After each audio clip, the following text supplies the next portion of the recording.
From WCAX Channel 3, the Channel 3 Weekend News starts now. Thanks for joining us on this Sunday evening. I'm Drew Scott. May is National Foster Care Month, and on this Mother's Day, Channel 3's Melissa Cooney speaks with a mom who has experience with fostering children and adopting. In Rutland, Melissa Cooney, Channel 3 News. An update on a story earlier this week. U.S. Border Patrol agents say an American citizen held without bail on human smuggling charges knew that his 6 Indian nationals could not swim when he abandoned them on a sinking boat on the frigid St. Lawrence River near the New York border. Brian Lazor is alleged to have left a hotel in Cornwall, Ontario, with the 6 passengers heading on the water for New York. Thankfully, though, the 6 were rescued and they were treated for hypothermia. In another story, it might be warm out, but the National Weather Service wants to remind you that the water's still very cold. While we're all enjoying nice spring weather, bodies of water like Lake Champlain are still around 41 degrees. And with the forecast calling for 70s, even 80-degree temperatures over the next week, many folks might take to activities like canoeing or kayaking. But the National Weather Service says if your boat capsizes or you end up underwater, the shock of the cold water can cause hypothermia to set in very quickly. All right, Dave, got our weather for us. Yes, we did have a fantastic weekend. Nice on Green Up Day, just a fantastic Mother's Day today, and it's going to be continuing during the week. And we're going to end with a small tribute to the ladies special to our WCAX family. Dave Bush shares these photos of his mom and his wife, Kat. Here's a photo of my mom, Ruth, and my wife, Vivian. Thank you for all you do. This is reporter Melissa Cooney and her mom, Ann, and Darren Perrin sent in these photos of his mom and her proud kids. We wish them all as moms out there happy Mother's Day. All right, time for Lori's son, Jake. Joins us now with sports, and Jake Middlebury's women's lacrosse putting their perfect record right on the line today. Yeah, it was one of those games that had your heart rate going in all sorts of different directions. Coming in Saturday, Drew. Sounds good. For Dave and Jake, I'm Drew Scott. Thanks for joining us. Happy Mother's Day. Make it a safe week ahead. Weekend News starts now. Good evening, and thank you for joining us. I'm Drew Scott. Across this country, thousands have been involved in the March for Our Lives gun violence protest. They've marched in Washington, D.C., nearly every state in the Union, as well as here in Vermont's capital, Montpelier. The March for Our Lives protest was led by Gun Sense Vermont, a group of Vermonters pushing for stricter gun laws in the Green Mountain State. The recent rise in shootings and gunfire incidents seen in the state are what has led to the calls for additional curbs on guns. Organizers of the event say that lawmakers are not doing enough to protect those most vulnerable, children.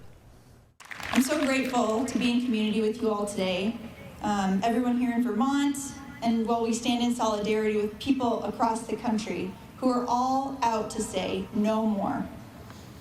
No more living in fear that gunfire can ring out at any moment, whether it's in elementary school, a grocery store, graduation, or walking down the street. Now, Vermont has less restrictive gun laws than other states, but it ranked 37th in gun-related deaths, according to the Center for Disease Control. People in more than 400 cities across the country marched and demonstrated as well today. One of those biggest rallies, Washington, D.C., drawing an estimated 40,000. The first March for Our Lives took place back in 2018 after the massacre at Marjorie Stoneman Douglas High School in Parkland, Florida. That shooting pushed state legislators in Florida to enact sweeping reforms, including raising the age to purchase firearms to 21, establishing waiting periods, and imposing red flag laws. Senator Maggie Hassan is drawing some criticism from some immigrant rights advocates for her position on the border. Now, Hassan was met with by protesters as she filed for re-election on Friday. The Democrat has joined a bipartisan group of lawmakers on a bill that delays ending Title 42 until there's a comprehensive plan to secure the southern border. Title 42 was implemented during the Trump administration, you may remember, to stop the flow of immigrants over the border due to concerns about spreading COVID-19. We have a disagreement here. I do not think the administration should lift Title 42 until there are resources at the border that ensure safety and security, because all sides of this issue agree that once Title 42 is lifted, we're going to see an increase in illegal border crossing attempts. Now, Hassan says she respects that people within her own party disagree with her position, but needs to do what's best for her state and her country. An animal shelter in Orleans is full, and they need people looking to give some dogs some forever homes. And the Pope Memorial Frontier Animal Shelter staff say they're hoping to reach potential adopters outside of the Northeast Kingdom, as well as in the shelter. There are 17 dogs now and about 25 cats. Staff say they aren't sure why they're at capacity, but they hope that the numbers go down soon. To wait until we can get some out before we take more in, which is difficult because we're getting calls about these dogs in situations that we wish we can help, but we do not have the space.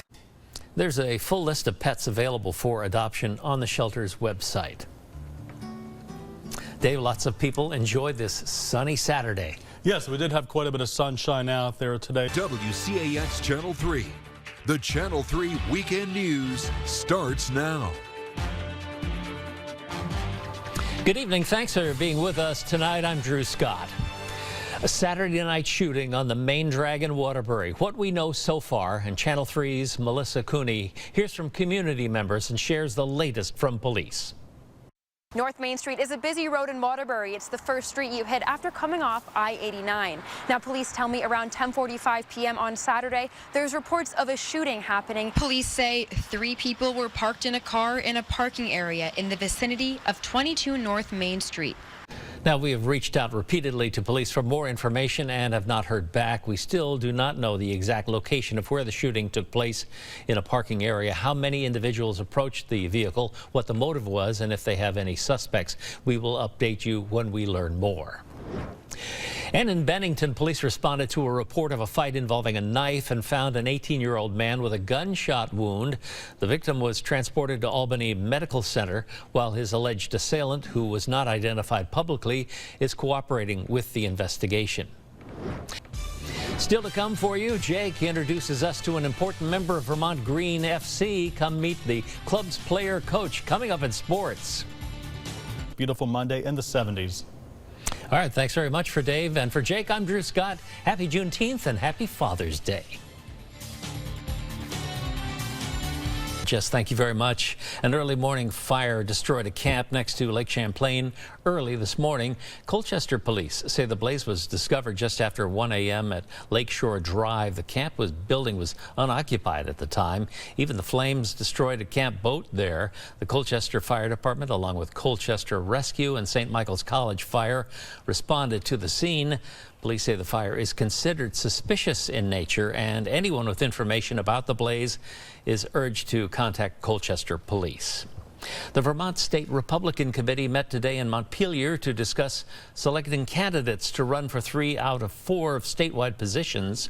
Republican H. Brooke Page ran for all of them and won all the nominations for the November ballot.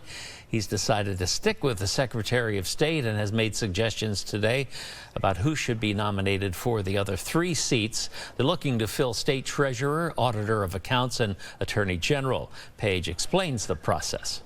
Be sure to get there early, as the line to get in can sometimes be quite a long wait.